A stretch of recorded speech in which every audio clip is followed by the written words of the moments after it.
This is Spoiler Country, a podcast about comics, movies, whatever, but mostly comics. Enjoy.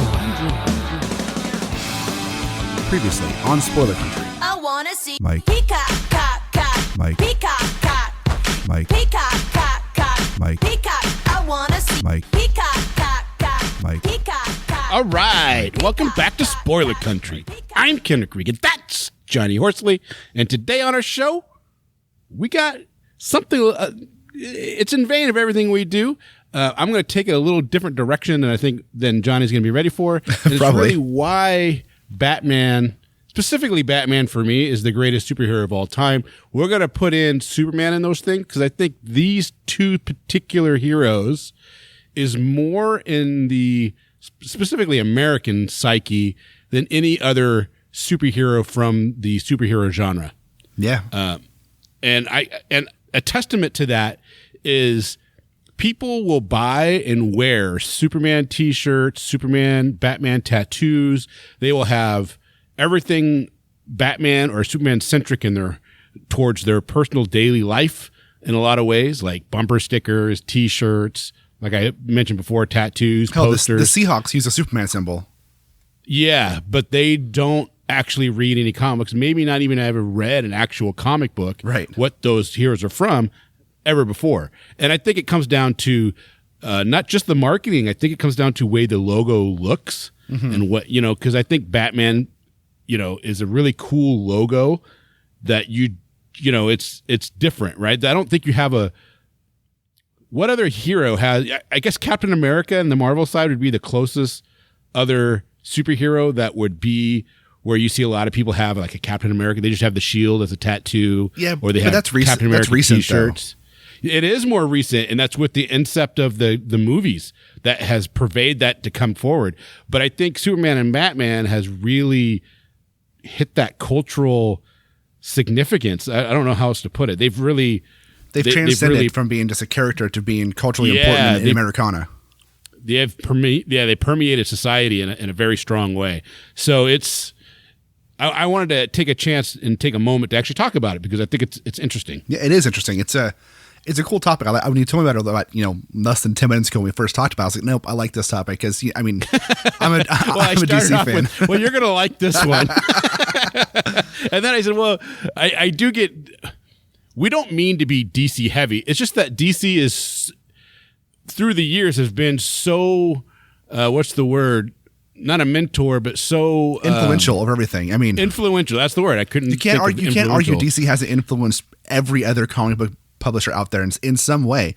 And I think in the first episode we ever did, you said you brought up the article that said you can take back all superheroes to the original 5 that DC developed from Alex Ross. Yeah, that's crazy. Yeah, and it's true, and it's just like DC's pioneered. I mean, Marvel's done a lot of great work and a lot of great stories and made some great characters, but I mean, really, DC and the Golden Age pioneered all of that, and DC's been around for almost 80 years now. Yeah. Well, and Marvel's overtaking of DC didn't happen until the 60s when DC had already been printing for over 20 years, close to 30 years. Yeah. And Marvel just took a different tack. DC was doing cartoon style comic books, you know what I mean, with crazy storylines and over the top. Everything was over the top. And Marvel took it back to reality. And I don't mean anything's reality when you think of comic books, obviously. But the personal aspects of the characters went through real life, not real life, but mimicked real life situations.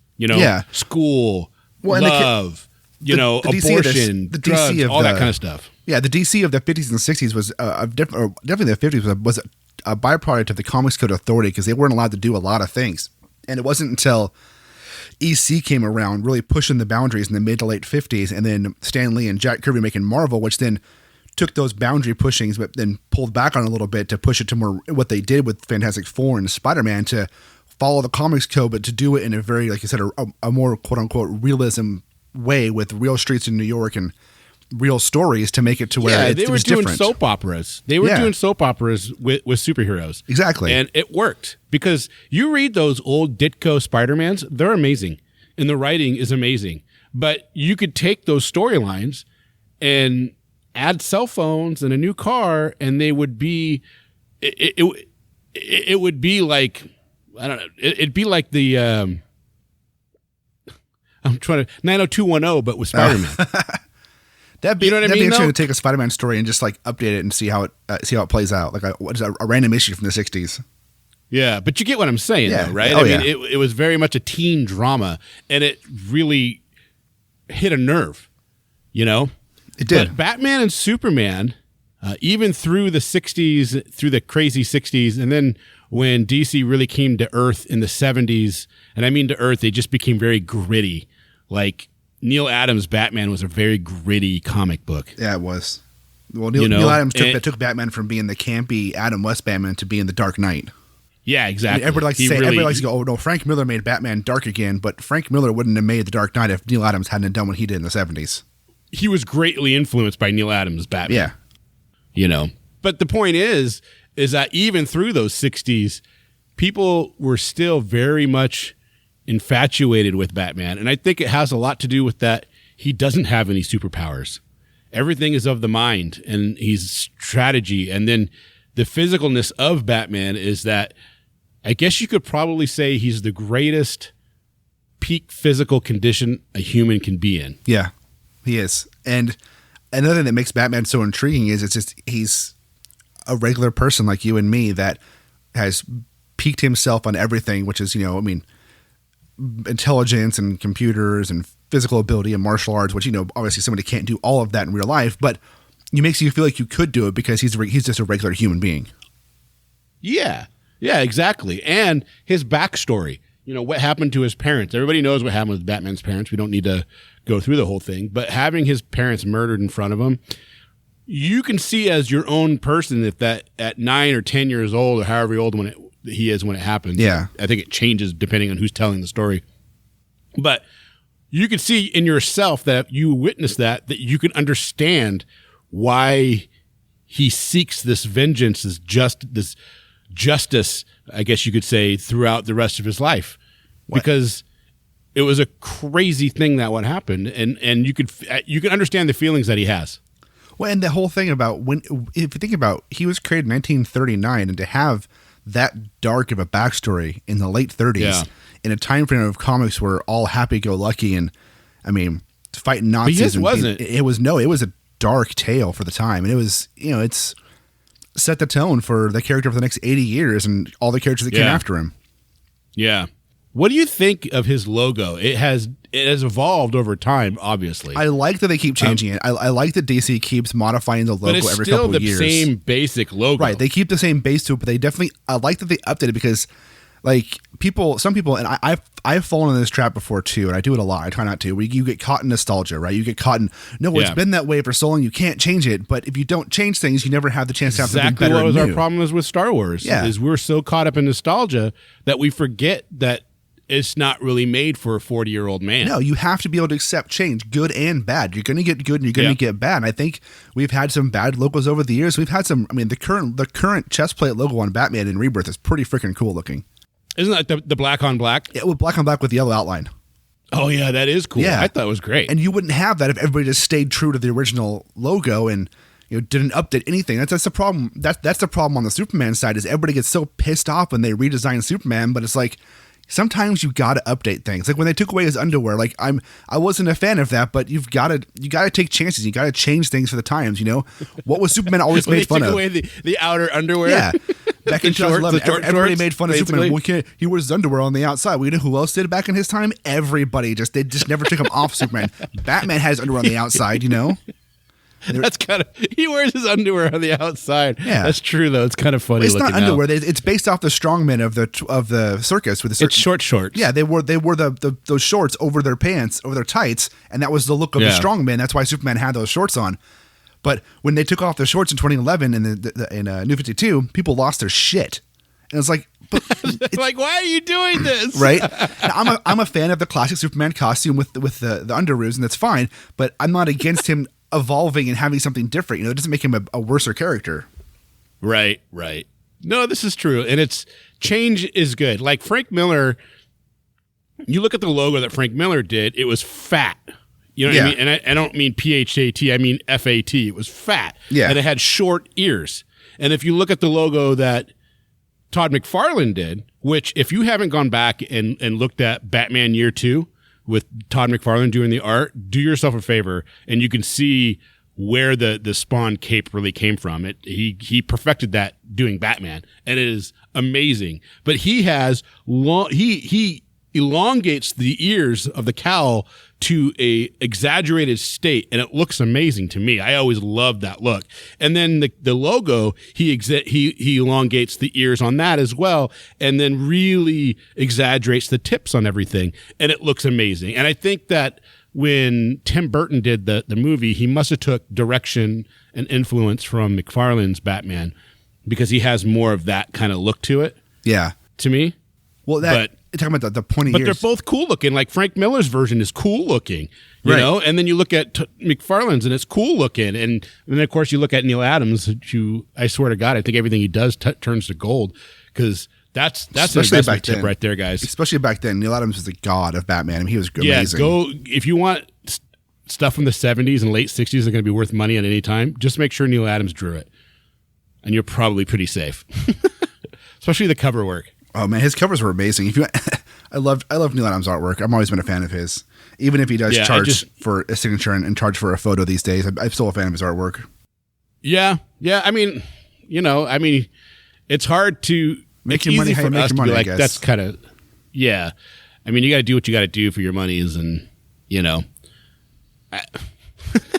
I mean, I have some very personal feelings about that. I just honestly think that it's like whatever, but I can't blame him. You know what I mean? No. I do side work with fixing people's machines. I don't do it for free. Well, no, but I mean, it's not taking a picture with you, but I mean, I understand maybe signing stuff, Some of them want to. Right. No, they don't. I understand, signing stuff because people will flip it and sell it on eBay and whatever. I understand charging for that, but like a picture, no one's gonna flip a picture of themselves with you, But I mean, whatever. If people are willing to pay for it, then people want to pay for it. I'm just not going to pay for it, Yeah, the signing stuff makes sense. That makes sense. Oh yeah, because as soon as he signs your book, it's basically doubled in value, right? Pretty much, yeah. For him, not everybody. But the other thing is he's kind of like Stan Lee, because he's at everything, so it's really easy to get his signature. And there's a lot of stuff with his signature out there. Yeah, it's a ton, because he's at every convention ever, pretty much. Yeah. I mean, we went to SDCC San Diego, and dude, he had a table right in the middle of everything. Yeah, well, he was there, and he was at San Francisco when I was there, and he's at Emerald City, in Seattle. So he's everywhere. Yeah, he was at Rose City in Portland when I was there. So I mean, I went to four big cons last year, and he was at all four of them. That's kind of funny. But anyways, when you look back, how much Batman has changed, but his following, and I don't mean following like people who overtly read, is like you could be somebody, you could be a jock or a stoner or a geek or a nerd or whatever you want to label yourself as growing up in America. And every single one of those types of people, there'd be somebody wearing a Batman shirt at some point in their life. Yeah. And it was okay. And they know who you Batman wouldn't get is. teased for wearing a Batman shirt. Yeah, it's okay to wear Batman. Batman's always been cool. Yeah, which is weird. It is. Like Batman. It's not weird. He transcends he transcends the cliques, school. Yeah, that's a great way to put it. He transcends the cliques of schools and just in social endeavors. I remember in school in the late 90s when comics weren't cool per se as they are today. Right. There were still people always wearing. I always saw people in Batman something. Are they cool though? Because we're not in school, so we don't know what's cool. I don't know. I think they're cool. They make $1 billion movies out of them now. So. Well, the movies are cool, but it's hard to say. Yeah, I wish the movies would translate to more comic book sales and more comic books coming out, but they just don't. They don't. And the thing is comic book sales hit their heyday in the 90s. Yeah. They were selling massive amounts of books every month. And now it's like if you have 100,000 units sold, that's a big success. And that's with variants. So that means it's not really selling 100 copies. It's selling multiple copies to multiple people, Right.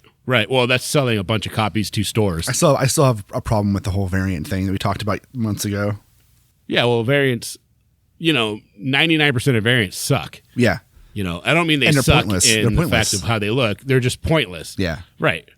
I mean, some variants are cool, like Comic-Con variants or Show variants special show anniversary variants are variants. cool, and certain variants are cool, but like we don't need 4 covers for every issue. Yeah, it doesn't even bother me when they do variants for like a brand new book. A number 1, you know? yeah, it's fine, but we don't need a regular cover, a black and white cover, a 1 in 10 cover, a 1 in 25 cover by some artist, a 1 in 100 cover by some other artist, and then a hollow foil. I mean, you don't need 5 covers for every issue of your series, and that's annoying.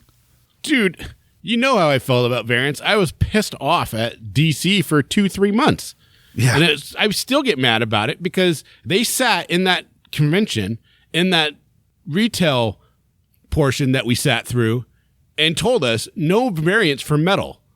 And the first fucking issue that comes out, there's tons of variants for every single one. And it's just like, you guys suck, man. But then again, just don't, if the market's saying, we'll buy variants, people are still buying them, Yeah, how do you say no to that? Yeah.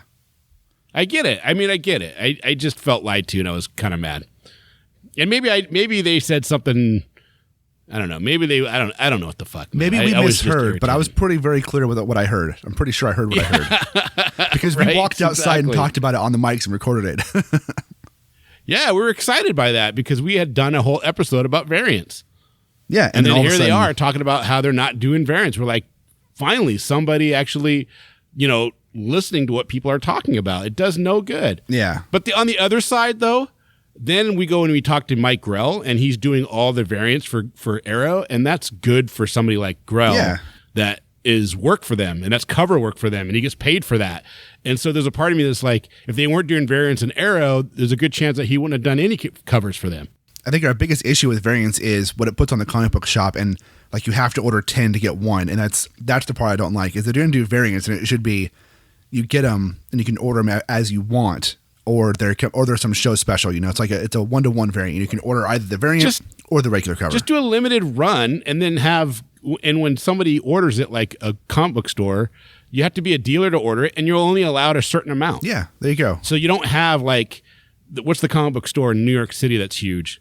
Midtown. Midday. Midtown Comics. Midtown. You don't have Midtown buying 2,000 copies of a 1 in 20 variant, and they buy all of them. You know? You're able to spread that love throughout the rest of the United States, but why make them pay? But it's all economics, and this is why this is why we do a podcast Right. and work our day jobs. Right, because we don't know. I don't know. Yeah, it's just But we're getting way off topic. I mean, we're always off topic, but that's fine. Yeah. Go back But to this is, Batman. Yeah, going back to Batman, So when do you think he really hit that American psyche? In the 60s. The social psyche. I shouldn't say American because I think he's global now. He is global. I bet you could go almost anywhere and draw the Batman symbol and they know what you're doing. Well, that Batman Turkey or whatever, that Batman Turkey sued Warner Brothers over the name because their town's called Batman. You hear about that? Oh, really? Yeah, there's a town. I No. think it's in Turkey, but I think it's Turkey or Pakistan, one of the two. The town was called Batman, and they sued Warner Brothers over the Christopher Nolan movies because they didn't ask to use the name Batman in their movie. And they're like, we've had Batman as a comic book before you even were a town because I guess they changed the name to Batman in the 50s or 60s or something like that. Did they change it because of the TV show? Probably, but, they won't say that out loud. But no, I think Batman hit Americana in this with the Adam West show. I think when the Adam West show hit TV and with how popular it was for those 3 years, that's when it became ingrained because it was. And this might be sacrilegious, but I don't like that show, dude. I know, I watched it because it would literally be the only thing on when I was a little kid. Yeah, But that was the only. If there was anything else on, I would watch something else. I just found it completely boring and just dumb. I was just like, even at 7, 8 years old, I was like, I don't like this at all.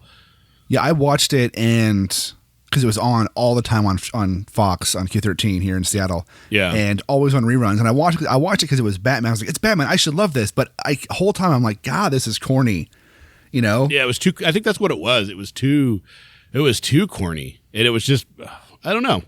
I didn't enjoy it when Tim Burton's Batman came out. I was like, finally, this is what I've been waiting for. Because if you watch the TV show and then you read the comic book, you'd be like, what the fuck did I just watch? Right, it was totally different. Hey, I got to pause for a second. Sorry. Yeah. All right, that was ridiculous. Okay. Kaylee wanted me to call her. She called and I ignored the call and said, call me quick. And it was because she wanted to tell me that she's out delivering right now. And she delivered to somebody with the last name of Cox who lived on 169 in Swallow Hills. and they had a Cocker Spaniel. Oh my God, that's hilarious. So that's why she called to interrupt the show. It's fine. And I'm actually going to leave that in. I wish you would have. Too bad you couldn't pipe that into the Right. to the show, because that's awesome. I'm like, I appreciate you calling me to tell me that, because that's funny as shit.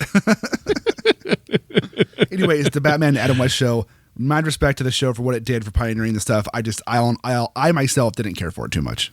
Yeah, it pushed it into the American psyche. It put Batman forward, which is great. You know, and I know there's a lot of people that love it. You know, especially I think somebody that's in their 50s, and maybe even people my age, because it was on rerun so much. But it just wasn't for me. I like the car though. I did like the car. The car is awesome, man. The car is badass. Yeah. Yeah, but other than that, I just thought the uniform, the costume looked bad to me. I know there's a lot of people that love it, so they'll probably, we might have lost some listeners on that one, but no, it's fine. If you love it, that's fine. I mean, we don't have to like the same things. I appreciate the show for what it was. For me, there's a whole comic book now. Yeah, it's not my Batman. Yeah, there's Batman 66, which is all based off of that. I've read a couple issues of that the comic book's actually better than the show ever was, in my opinion. Yeah, well, it is what it is. I don't mind campy stuff. It's just that show was just too campy for me, and I don't know. I mean, I respect it for what it was. Product of our age too. Yeah, I respect it for what it was. I just didn't care for it. Yeah, I mean, we both watched it as kids, but we had other Batman to look at the time. Right. I mean, 1990 eclipsed it so well when Tim Burton's Batman came out. Well, and when the Batman animated series came out, come on, that's like the definitive Batman right there, in my opinion. That's one of the greatest animated shows to watch. Period. The animation, the storytelling, it's all fantastic. I mean, they introduced Harley Quinn in it. Yeah, it's all amazing, and it just hits on all those levels because it's a good mix of camp. Because I mean, let's get real. You're talking about a guy in a cowl and in a costume fighting crime, but it puts that realism into it that makes it just a little bit scary underneath. Oh yeah, I thought it was great. The whole design, how they base it like basically in the 40s with the look of the buildings and the cars, and I mean, it wasn't in the 40s, but it was like modern day with 40s look. It was the Art Deco look. It's a beautiful show.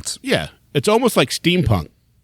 Almost, yeah. It's so great. Yeah, not quite, but it's like right there on the edge. It's modern, but with Art Deco 40s style stuff. Yeah, that's a better way to put it. It's cool. I really enjoyed it. But you know what was good then too was Superman. The Superman cartoon? Yeah, it was good. Yeah. Have you watched it? Oh yeah, it came out of that show. They took Superman out of Batman and gave him his own show in the same style. Which then those two shows led to the Superman and Batman hour, which led to Batman led to Batman and Robin, and Superman those led to the Superman and Batman hour, which then led to Justice League. Yeah. Which Justice League is fantastic. And then the Batman movie, the Mask of the Phantasm. Yeah, that came out amazing. I saw that in theaters when it came out. Man, that was awesome. That showed that what was cool about that movie though. It was just successful enough for Warner Brothers to say, "Let's take a chance on all these animated movies." Yeah, and we have a plethora of animated movies coming from Warner Brothers that dollar to dollar is way better than anything Marvel for cartoon has put out. Was that the first one? Well, it's the first one in my mind. I don't know if it's the actual first one, but it's the first one that was like, people were like, that was really good. That was the first one that someone, when that came out, my buddy James says, you have to see this. It was amazing. Yeah. I'm curious what the first one was, because I don't know, but not with that type of animation and that well of a story. I mean, because if you look at anything from the 80s, it's going to look like He-Man. Right. And if it's from the 70s, it's going to look like Speed Racer. Right. So, I think it's pretty safe to say, because that was like, 1992, 1993? Yeah, something like that, yeah. Yeah. And it's based off of the Batman Year 2 story arc. Is it? Yeah, because it's got the Grim Reaper in there and everything, and that was all from that story arc. I can't remember that. Yeah, actually, I think it's loosely based. Mask of the Phantasm was the first the first animated DC movie. Yeah, see, well, there you go. And I think that paved the way for all the stuff we have today. And they're all fun. I mean, I think they've done a fantastic job with their animated division. And, there's only like one or two Marvel ones that I actually like. And the best thing Marvel did is when they let the Japanese animation company do a bunch of them. Oh, I know. Those were really good. And those were fun. Have you watched the Wolverine anime one? It's so good. It's so brutal. I love it. Oh, yeah. Yeah. It's really good. That's amazing. Yeah, because Massive Phantasm was 93. The next one didn't come out until 98, which was Batman Mr. Freeze Sub-Zero, which is not as good, but it's decent. It's decent. And then after that... It's decent. It's watchable. It's fun. You're like, oh, that was cool. That's fun. And then after that was 2000 with Batman Beyond, Return of the Joker, which is amazing. Yeah. And then Mystery of the Batwoman in 03, which was pretty good. And then... But they had other animations around that, right? Like Justice League. Movies, no. Not movies. No. Oh, really? Those were the first five, and that was 93 to 2003. 2006 was Batman Brainiac Attacks, which is horrible. And then in 07, 07 is when they started DC animated films with Superman Doomsday. That was the first one in the DC animated line. And that was decent. Yeah, and then that after that spawned New Frontier, Gotham Knight, Wonder Woman, Green Lantern, and then all the other ones that started after that. Did you watch the Wonder Woman one? Yeah, I liked it. It's really good. Yeah, I liked it a lot. Brutal. It's brutal. Well, it's Wonder Woman. It should be brutal. Oh, have you seen the trailer for Batman Ninja? No, I haven't watched it yet. Dude, you have to watch the trailer. It looks, the animation style is so, it's anime. It's done by a Japanese animation studio, and it looks fantastic. It looks dope. Dude, it looks amazing. The animation in it has like the anime flips and stuff, but everything looks phenomenal. And it's done like in feudal Japan style outfits. It looks great. Oh, okay. Like Batman's a samurai, and the Joker's a samurai, and it looks badass, man. It looks ridiculous. Yeah. I'm excited for Gaslight. Yeah, that comes out this year too. Yeah, I can't wait for that. And that's another thing why when you look at all the other superheroes, why Batman probably really is the greatest one, is you think about, look at all the movies DC did before they even touched anything else. Yeah. It was all Batman. Because they sells. know that people want to see Batman. He sells. Everybody wants to see Batman. Yeah. Well, not everybody, but a majority, like every male wants to see Batman. Batman's got a pretty big female following, I don't know of any too. guy that says, I don't like Batman. They're out there, but I honestly feel like people... They're out there. I mean, that's totally sexist. I get it. I'm not trying to be like, oh, you know what I mean? Yeah. But it's true. You see more, like, a lot of girls that I meet like Batman. Like Tafine. She likes Batman. Mm-hmm. We watch Gotham, and she likes all that stuff, but she doesn't really care about it. Yeah. She's not going to be, she'll wear a Batman t-shirt to be ironic. Right. You know what I mean? Where I wear a Batman t-shirt or a Superman t-shirt because I love the characters. Yeah. She wears it because it's a cultural fashion statement. Right. And I think more guys are like that than, I don't know. Maybe I'm a dick and I'm being totally like closed-minded. Because I know there's tons of comic girls that love that stuff too. Don't get me wrong. I just don't know if there's a ton of guys that are wearing a Batman t-shirt to be ironic. No, I don't think so. I think they're wearing Batman shirts because they think Batman's awesome. They want to be Batman and beat people up and fight crime. And Batman's rich and he's a playboy. He can do whatever he wants, and he uses it to fight crime. Right. And that's the thing. Like, you got Bruce Wayne, who is, would you call Batman a dick? Yes. And it's... What do you mean, like a dick, like he's an asshole, or a dick like he's a private dick? Well, both. Yeah, you can is say a private. You can dick. say both. He's a jerk to a lot of people. Like, he's not very likable. Can I tell you that people taking dick and making it about the penis kind of sucks? It does, because a private dick is kind of a cool way to say a detective. Yeah. And now you can't because people are like, oh, penis. And it's like, you're a private wiener. You're a wiener. Shut up. I mean, it's not 169 cocks on 169 in Swallow Hills. It has a Cocker Spaniel cool, but it's just crazy. Right. But I mean, it's just, there's a lot of weird things like that. You can't say like gay. When did gay become... Yeah, it's not happy anymore. About it's homosexuality. now. Why is it not happy? Yeah. Or queer too. Queer, I don't know. I wish you can't say that's a very queer person, meaning they're weird. If you say queer, you mean they're gay or they're homosexual now. It's just like, I get it, but words change meanings over time. It means you can't use the words for what their original intent was. Yeah, well, queer was a negative connotation for a very long time. Yeah. Like when I was a little kid, we'd play the game Smear the Queer, not realizing what we were saying. Right. I did too. I didn't know what it meant. I thought it was like just a rhyme. The game was somebody was the queer. I just thought it, well, when I was a little kid, I thought queer was weird because that's how you learn it when you learn vocabulary. Yeah. And you look it up in the dictionary. It doesn't say, well, not the dictionaries I looked up in. It didn't say a slang for homosexuality, a negative connotation. Yeah, we didn't have Urban Dictionary as kids. Something of weirdness or something, you know what I mean? Right. Something out of the ordinary or whatever. And so we always said smear the queer. And now I look back and I feel kind of bad for anybody that might have been gay underneath that was like hiding their sexuality at that time. Yeah, but you didn't know. I mean, it's different times. You didn't know, you know? Yeah. Well, yeah, but I'm talking about now, knowing what I know now. Yeah, I mean, you wouldn't go around playing that now, knowing what you know now, and knowing the connotation of those words now. It's just, I mean, well, I don't know, man. I might not go around like purposely saying it, but it might come out of my mouth unknowingly. Well, it's because like, I've said it so much when I was growing up. Well, it's like Brazil nuts. The other name for those is, inward toes. I won't say it, but my mom still, that's what she still thinks of when she sees Brazil nuts, because she grew up eating them all the time with her dad, and that's what they were called in her house from the time she was born until, she was in her 20s and 30s, that they were called that. And so she still thinks that when she sees them. And it's like, she knows it's not, you can't call them that anymore, but that's just what's ingrained in her head. Oh, really? Yeah. I mean, she calls them, she doesn't say it, but she's like, every time she has to catch herself from saying it, because she's said it for so long, whenever she'd see them, they're like, pass me the toes, versus the Brazil nuts. Right. You know what? I've never heard that. Really? I've never heard anybody call them my that. Grandpa, that's what my grandpa called them. And so I grew up thinking that's what they were called too, not knowing. I mean, once I got to school age, was in school, I realized, well, that's not what they were, but the one a really good quality of my mom was growing up. She has her own faults. I mean, she's a child of the 40s. Yeah, and she grew up around a lot of racism. Matter of fact, the little town that she grew up in was Greenbush, Michigan, and there was no black people there.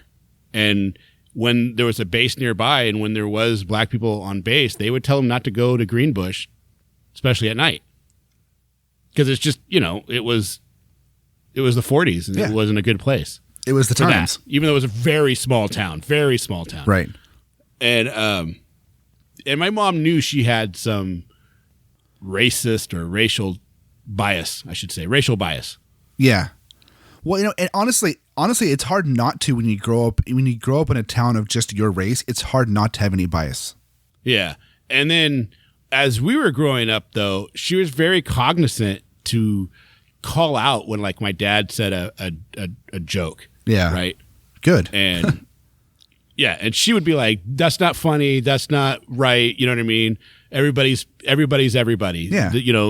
And she was pretty good about drilling that into us as growing up, and that's a testament to her realizing some things that were wrong with society. Yeah, that's awesome. Taking it upon herself to say, "Hey, this isn't right. You need to be more of a good person." Right. No, that's great. So it's and my mom. Yeah. she will tell you, she has a lot of issues, and she still says, like she doesn't understand people that are gay. She doesn't understand a lot of things, and she's very religious, and she's very, conservative and very right wing. So it's kind of weird that of all things came out of her. But even with the gay thing, I mean, she still wishes them the best. She doesn't wish ill on anyone. Very acceptant of everybody. You know what I mean? She may not get the gay thing, but she's still very much like, well, I still wish them the best.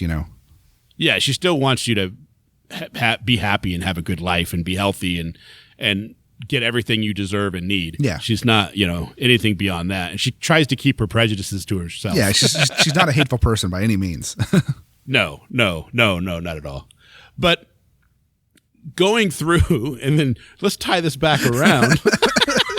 Can we? This must be the most random one ever. No, I think, but not really though, because everything's kind of flown. Topic has had a reason why we've gone there, so I think it's okay. Okay, that's good.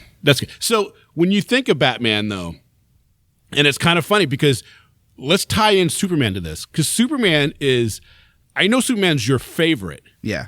But I don't think when it comes to the psyche of a cultural icon, I don't think he doesn't quite make it to where Batman's at.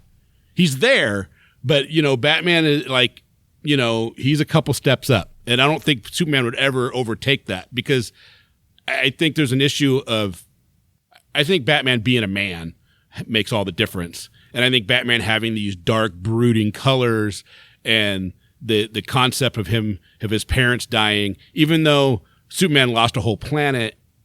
But it's not quite the same because you can't empathize with that. No. You don't know what that would be like in any stretch of the imagination. You know what I mean? I think it's different. And you have to realize, too, we have to remember that for a long time, up through the 70s, Batman was second tier to Superman, second string, like big time. Yeah, like everyone was second, third, fourth string to Superman up until probably the 80s.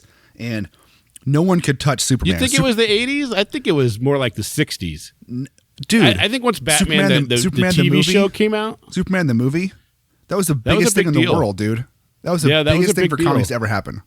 But do you think that he permeated the psyche like Batman did? Absolutely, because even in the 40s and 50s, Superman had already transcended out of comics for everybody else. That's true. That's like, I think if you look over the transcendence over time, definitely the 40s and 50s was all Superman, right? Yeah.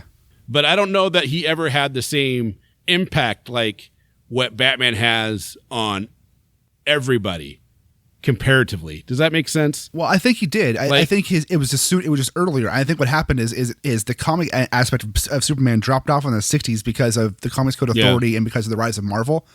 But it was still there. But you have to look at, in the 1940s and 50s, Superman was bigger than everything. Like, Superman was the biggest thing in America, the biggest thing in the world. Yeah. Superman had transcended out of comics into cartoons, into movie serials. He was on board games, puzzles. He was on, it was very quick. Well, he definitely laid the foundation. Yeah, but it was very quick. It was no longer a comic book character. Superman was a character in the world, and people were, it definitely was kids because a lot of adults weren't reading comic books back then. But you're talking millions of copies of sales every month of Superman in the 40s, 50s. I just had a thought. So, but today, if you think about today, right? Right, today. Or today, Batman definitely is more of a, and I think it comes down to him being a quote unquote real person, like just a normal human being. I think it's different than that today, though. I think that's the start of it. That was the start of it. But I think today it comes down more to Batman outsells and is more in the minds of the normal person than Superman is, because people don't associate very much anymore with characters that are bright and that are hopeful. People associate with the dark and the brooding. Everything's gritty. Everything is. But you could see, but somebody, but there's a difference. Someone can see themselves as Batman. You can't see yourself as Superman. No, but you can see yourself aspiring to the morals of Superman. Yeah, but that's not the same thing. Because to me, when I think about it, like culturally, I think Batman has eclipsed. But when it comes to like, I think a normal person living their day-to-day life, when you think of, I think culturally you think of Batman as one, but like I think Batman transcends no matter what country you're from. And I think Superman still is seen as a very much an American icon. And I think that's the difference for me. Yeah, that I agree with that. I wholeheartedly will back that theory. Yeah, and I think that's a good thing because because I know they've made some changes with Wonder Woman to kind of take away that American iconness out of her, which makes some sense because she's never been an American citizen. Right. You know what I mean? She's not from America. Yeah. She happens to wear American colors because that's who she was taking back, and there's a whole thing with that. Right. Whatever. And I don't even know if that's from, I don't even know if you could say that's like legit, like from when Marsden did Wonder Woman. You know what I mean? If he was thinking about having her be more of an American icon than anything, but he did all this stuff that makes her not. But Superman really fights for what is the quote unquote moral value of what Americans are supposed to stand for. His tagline was truth, justice, and the American way. I mean, come on. Yeah, and I really kind of hate that they took the American way off there. I think it's important now more than ever when you have what's going on in our government, when you have all these things, that you have somebody that stands for a moral standpoint that is something to say, okay, well, morally, he's beyond reproach. You know what I mean? that these are standards that you could hope to live up to. And if you do these things and you live this way, that it permeates through the American culture as it should. And, Batman doesn't do that. It's a completely different aspect of who he is and what he is, right? Yeah. Batman talks to the rebel in you and wants, you know what I mean? And that rebel's a powerful voice inside of you. Yeah, and that rebel's a powerful voice inside you. And I think that's the differences between the two. Because, if Batman to me is the greatest superhero of all time, only because of his cultural reach and his pervasive way through our culture, and the fact that you see his icon everywhere and you see him throughout your life, and he'll never, we'll be long dead 2,000 years from now. They'll still be telling Batman stories. Yeah. I think when it comes down to it, and I just want to say, it's the same with Superman. Yeah, same with Superman. But Superman is it's just different. It is. It's because there are different types of characters, and it's good that it's good that the two big characters, and we're leaving Wonder Woman out because we're just specifically talking about Superman and Batman in this episode, but it's good that the main two of DC are so different, because if they were carbon copies, it would be boring, and it's good that they both have different approaches to achieve the same goal, because it lets you tell similar stories but have completely different outcomes and completely different things happening in those stories, which is good. Yeah.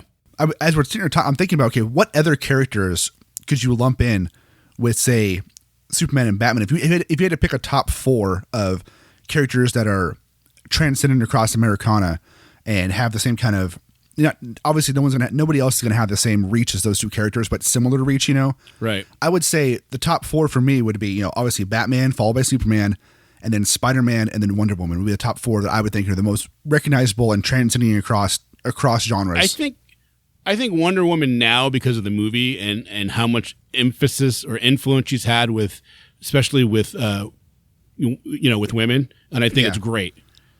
But I think she's kind of tied because I'm seeing more and more and more Captain America, and I think it's because of the movies as well. Yeah, I think so too. And it's kind of funny because Captain America morally is a lot like Superman. He is, but Captain America in the comics up until the last 10 years has been a complete dud. Bust. Well, yeah, even when I was growing up, dude, no one read Captain America. No one read Captain America. No one read kidding? Thor. No one read Iron Man. Those were the comics that people were. So my friend, we read Thor. People were reading we it. We thought that was cool. I didn't like Thor. I didn't like Iron Man. I thought Iron Man, Captain America, and Thor were the lamest characters Marvel had, to be honest. See, I liked Thor. I liked Iron Man. But no one really read the Avengers. I think the older crowd that were 10 years older than me read the Avengers. I knew no one that read Avengers or Fantastic Four. Everybody was reading Spider-Man and X-Men from Marvel, and the Hulk. And Hulk, yeah, people read Hulk because Hulk liked to smash things. Yeah. I think the Hulk is up there as well, but I think it's hard because Hulk is you see the name Hulk, you know what I mean, or you see his face. I think it's easier with Batman, Superman, and even Spider-Man to a point, because they all have a very distinct icon that they wear and that they show. They have a symbol that you can see. Yep. Yeah, and that's why I kind of put Captain America over Wonder Woman, because she doesn't have a symbol like that. Well, the W's, but yeah, I agree. But not. It's just kind of. It's not quite the same. I think she needs a symbol beyond a tiara. You know what I mean? It's funny. We're having this conversation, and right now I'm drinking my coffee out of a Wonder Woman cup. That's awesome. All my coffee cups are pretty much Superman, Batman, Spider-Man, and Wonder Woman are the 4 coffee cups that I usually use.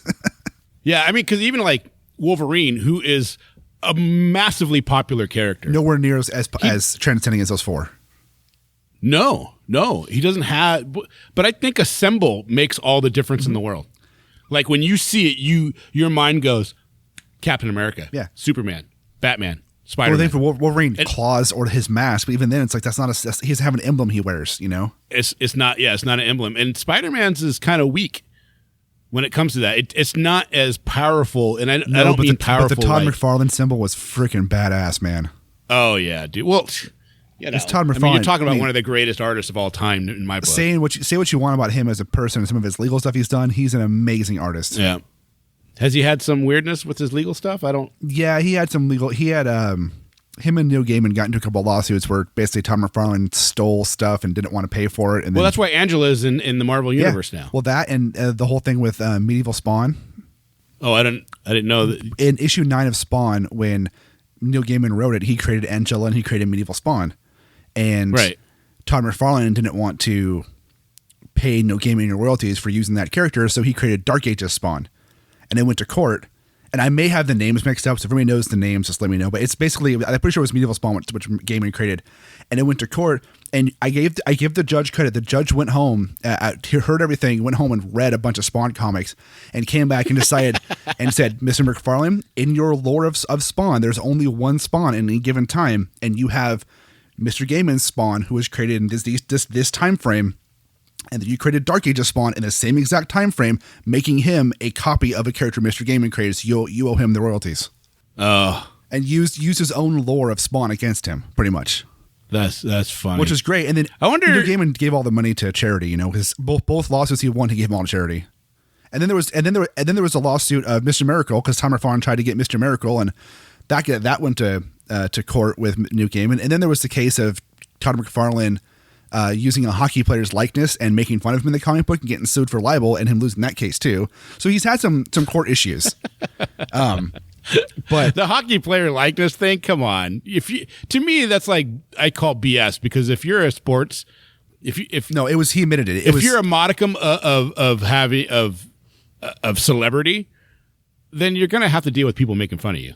Yeah, but there's a line. There's a line you don't cross. Like what? I'm pulling it up right now, but there's. Did he have him get pants pulled over and get raped in the hockey rink? I don't think it was that bad. I mean, I can't think of anything. Like, if someone made a comic making fun of me, I would probably just laugh. I'd be like, oh my God, that's hilarious. Let's see. It's Tony Twist. He won $15 million against Tom McFarlane. Wow. See, I'm trying. Must have been defamation of character. Yeah, I think it was defamation of character. I'm trying to find the panel he did it in. But he won $15 million. $15 million. Mm-hmm. Can you imagine writing a comic book, Johnny, and then someone suing you over, and they're like, you got to give this guy $15 million? No. But I mean, McFarlane's got some money, so I mean, he probably has insurance. I don't know. Yeah, he ain't hurting, man. I remember he won the bid to get Mark McGuire's 70th home run ball for like $1 million. Oh yeah, I remember that. So what it was is Todd McFarlane used his name and likeness without permission. Used his name. His name and likeness. Should have just used his likeness and called him something else. His name and likeness without permission, and Twist's public rights were infringed. Yeah. Well, you can't use somebody's name. Yeah, you can't use their name and stuff for that. Because then he could have used the name if he gave the book away for free. Yeah, and he bought McGuire's home run ball for $3 million. Oh, is it $3 million? And he paid $450,000 for Barry Bonds' 73rd home run ball too. Yeah, I wonder if those balls are worth anything now that the whole steroid. Why? Because they're cheaters? No, I don't think so. I have no love for those guys anymore. I used to defend McGuire. I'm like, McGuire didn't cheat, but no, he did. I'm like, no, fuck that guy. I don't. No, he didn't actually cheat because that stuff was not against baseball rules when he was playing. So there was no cheating involved, and they talked about him. No, he's admitted to using steroids in recent years. Right, but those were not illegal when he did it. No. And honestly, I don't think any of that shit should be illegal anyway. What you're thinking of is the stuff from before he was talking about before. Like it was like protein, whatever, some shit and stuff that wasn't illegal. Am I thinking of something else? But no, he admitted to using illegal steroids. Oh, I don't really care. I really don't. I mean, it's like, you know what? If they want to have their nuts shrink and their heads grow and they want to take that stuff, whatever, man. They're going to do it anyways. Yeah, but it creates an unfair playing field for everybody else. Yeah, most of them will do it. I don't know, man. It's just whatever. I don't really follow baseball. I like my sports forever were football and basketball. It was it was baseball and basketball for me. Yeah, well, when the NBA stole the Sonics, same here. Shipped them over there. Fuck the NBA. Same. I haven't watched one game since. Neither have I. Not one game, dude. I have no idea who plays in it. That I might recognize some names because people talk about them, commercials and stuff. Like I know LeBron James, right, and Kobe Bryant and LeVar Ball and shit. But like, Dwayne Wade and but I don't watch basketball Jalen anymore because Rose. they took the Sonics from us. I love the Sonics. They stole the Sonics. Yeah. They stole the Sonics. And then they made a big deal. Oh, my God. You know what? I don't even want to talk about it because I'll just get upset again. This isn't a sports podcast, man. This is comics. Right? But, you know, when you go through everything and you look at Superman, because to me, Superman, it's hard to say Batman's the greatest superhero of all time when you have Superman staring right there. You know what I mean? And maybe I should change the title to say Batman is the greatest superhero icon of all time. Yeah, I think icon is the best way to say it there. And I even though I love Superman more than Batman I love them both, you know. I love so many characters. It's ridiculous. I do have to agree that I think Batman's icon is bigger than Superman's in modern day right now. You know, for the reasons we discussed earlier. And that honestly, I think it's the rebelness of it. That honestly kind of pains me a little bit to say. I think it's the rebelness as well as the fact that in the last 20 years, people want that dark, that grittier, that Netflix grittiness. I say Netflix is the Marvel shows, but people want that bloody, that beat 'em up, that, you know, on the edge of being R-rated or R-rated stories. And Superman's just not that. I mean, they tried to push the greatness in Man of Steel, and that got a very mixed reception on it. And I can defend and I can argue that movie on both sides, but it comes down to the fact that Batman's just a grittier, darker, more rebellious character, which is what the public and what people in modern day right now want. They want that over the clean cut, hopeful, you know, Superman. But I still think that, you know, once we get a Man of Steel movie or a Superman movie that allows Henry Cavill to be the Superman like he was in Justice League in a full movie, I'm not saying that he'll become, you know, more of an icon than whatever Batman is. We say Batman is right now, but I'm saying people will finally understand him more than they, you know, because Superman's been given a raw deal for the last like 20 years in comics. Yeah, well, and I don't think, especially by you. I just don't think especially by me. Yeah, is that what you said? I did, especially by you. Actually, after starting the podcast and talking so much about him, I've read some other ones and then reading Have you read All-Star Superman yet? Reading the Godlewski ones and everything. No, I haven't read that one. You have to read All-Star. It's so good. Okay, I'll check it out. I mean, I watched the movie. The comic. I mean, the movie's great, but the comics are better. Yeah, I'll check it out. I will check it out. It's just I have lightened up quite a bit on him. You know what I mean? Oh, I know you have. It's good. But I think it'll be very. I can't see in our lifetime Superman ever overtaking Batman's popularity simply because Batman just makes you feel like you could be Batman. Like, you know, you don't have to, Superman's an alien. He's got superpowers that you can never, ever have. Well, that's also, I mean, that same thing is why people love the X-Men so much. Because it's mutation, but the X-Men are different. Because the X-Men are mutation, and a part of you, even though it'll never happen, there's a part of you that goes, that could happen to me. Exactly, it's the same kind Wolverine. of thought. I could be Wolverine if I just mutate. I could be Wolverine. You know, it's the same thing. You'll never be an alien. It's one of the greatest. It's seriously, it was born out of laziness, right? Because Stan Lee said he was sick of doing backstories. Yeah, and didn't want to do it anymore, so he created. Let's just make everybody. You know, a gene that becomes everybody mutates and mutants are, you know, and superheroes are born. And it was born out of laziness because he didn't want to do backstories anymore. He didn't want to have a reason why somebody had powers. But it became an allegory for American life because you had a whole thing where they could write about racism in a way that allowed everybody to feel comfortable reading about it. Yeah, we should do an episode talking about X-Men and racism and the whole what it did because that's it's so huge. It's so important. And that's what allowed a lot of people, like for me, we grew up in Bremerton. It's a predominantly white town. I don't know if it still is, but when I grew up, it definitely was. I mean, there was literally like 6 black people in all of my school. Right. It's a lot different now. Quite a few. It's a lot different now. Yeah, there's quite a few Asians because of the Navy. You know what I mean? But it was still predominantly white. And so I had a very Norman Rockwell upbringing. I don't know how else to put it. You know? Yeah.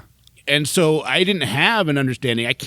I wouldn't have an understanding. I couldn't have an understanding because I didn't see or experience or witness any of that type of stuff growing up. Right. I just didn't. You know what I mean? A very sheltered life when I was a kid.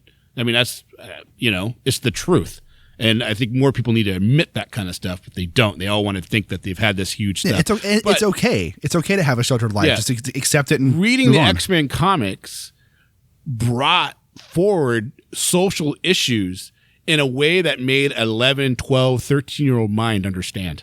Yeah. And you don't, and that's a huge deal, man. It made social ideas and social acceptance more of a actual thought that I would be okay with than, just saying, oh, well, you're white and you brought all this oppression on because of this, this, and this. You know what I mean? Right. Because then it's just a shot at me because I'm a color that I didn't choose. Right. It's not your fault you're white. It's not my fault that I'm white. Right.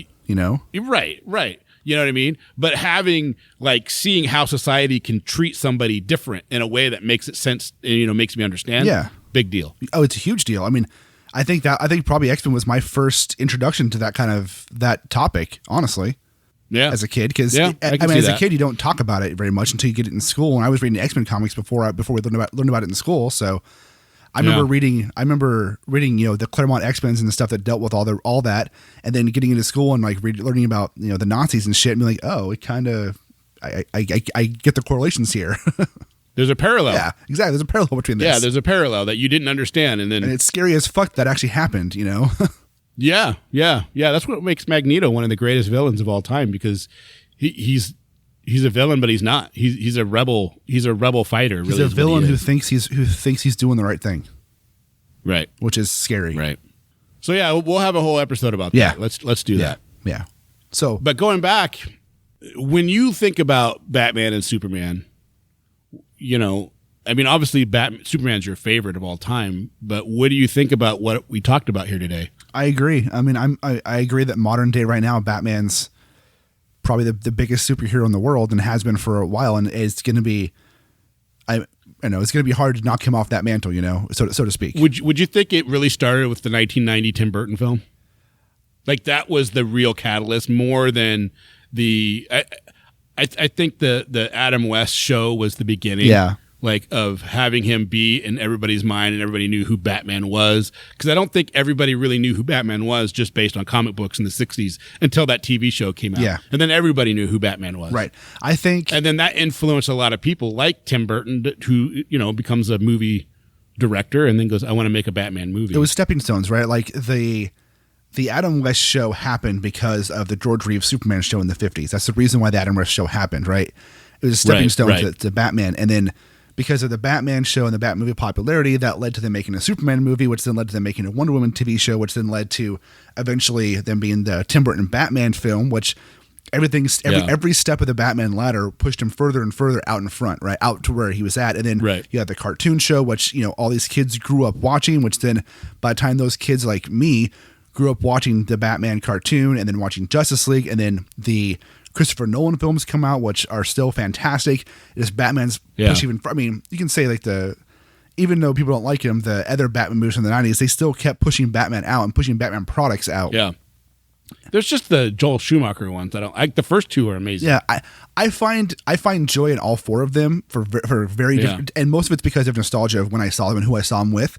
Yeah. But yeah, I mean, then you get to the 2000s and you have the Christopher Nolan movies, and then you have the Affleck movies, and every step of the way is just keeps pushing Batman out. And the fact that DC and Warner Bros. Have never let off on the Batman merchandise and Batman shirts and Batman toys, and there's been so many of them that Lego Batman Lego Batman, which that movie is fantastic.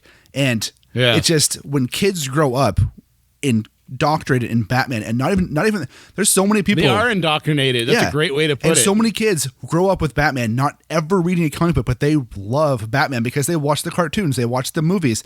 When they become older, they love the icon. Right, they still love the icon of Batman. And that's why, is because I think you're right. The catalyst, not the catalyst, but the big stamping point was that Tim Burton film and the Batman cartoon, because that ingrained people who are adults today growing up with Batman without comics. Yeah. And once you have a character transcending out of comic books that kids grow up loving without reading comic books, that means he's become bigger than his comic persona. Like I told you, man, I got a guy that I work with, never read a comic book, but has Batman tattoos. Exactly, yeah. I mean, my wife loves Harley Quinn, and she's read some Harley Quinn, and she loves the the psychological aspect of Harley Quinzel and what she's gone through in the after Joker portion. Like Harley and Joker to me is like the worst love story ever, but it's when Harley breaks away from Joker, Harley becomes a really good character. And Yeah. Kaylee, you know, my wife, your niece, loves that aspect of the psychological portion of it, and she has a Harley Quinn tattoo on her thigh, the diamonds, you know. Yeah. And she didn't. Well, Harley Quinn's a really interesting character because she's in an abusive relationship. Oh, yeah. And she breaks away. Yeah. And that's the most powerful thing it's about a big her. deal. Yeah. I really wish. It's a big deal. I really wish in the movies they would do it. They would just do it. Have her be after she breaks away from Joker, and no longer wants him, because that's the Harley that's strong and is powerful and is empowering and fun to read. I think that's coming though. I hope so. You know what I mean? It kind of annoyed me that the Suicide Squad ended with Joker breaking her out and her being like, I'll put, back to Joker. And I was like, no, move for past that. But that's how it was for the first couple years. Yeah, it was that way for a long time. It wasn't until she got into the comic books that the whole thing with her breaking away and then dealing with the abusive relationship started, right? Yeah. Because for the TV show, she was always Joker's girlfriend, Yeah. His sidekick, and then the whole thing. Yeah. But that's a fun topic. All right, guys. Well, I think that does That's a it. show. We do have some. That is a show. We do have some cool stuff coming down the pike. We have J.M. DeMatteis. Yeah. And if we do. You know who he is, you'll be very excited. He was the writer of my favorite Spider-Man story ever told. Actually, it's a story that Spider-Man happens to be in, but really it's a Craven story. And it was the first book. It was the first story we reviewed on the show. It is the first comic book we reviewed. Yeah. I think it's our second episode. Episode 2 was Craven's Last Hunt. Yeah, and it's go back and check that one out if you haven't. It's actually a really cool episode. I'll link to it in the description below to that episode. Yeah, it's a fun one, and there's a lot of cool stuff. So we have a soft commit from him for February 10th, I think it is. So we'll have we'll do our usual hangouts with JM, and we'll find out everything that he has going on today and all the stuff that he's worked on, and we'll do. I'm sure he's been asked about Craven's Last Hunt a billion times, so we'll ask a few things, and then we'll go really into what all the stuff that he has going on today. And we'll see what he wants to talk about. I mean, ultimately, we'll it's what he wants to talk about. He's got going on. You know? Yep. We'll let him drive the conversation. Keep an ear out for our JM DeMatteis episode. But remember, you can always hear us at SoundCloud. You can interact with us at Twitter and Facebook. I think Twitter's the best way to go. Twitter's the best, yeah. And you can hear us just about everywhere. I mean, iTunes, Google we can Play, name all whatever. the plays out. But just, if you're using iTunes on your iPhone, just look up Spoiler Country. Google Play, look up Spoiler Country. Any podcatcher that you're using, just look us up. If you have an Alexa, say Alexa, play Spoiler Country, and it'll start playing. Yeah, which she's probably starting to play right now. Probably going to play if it heard me in the background.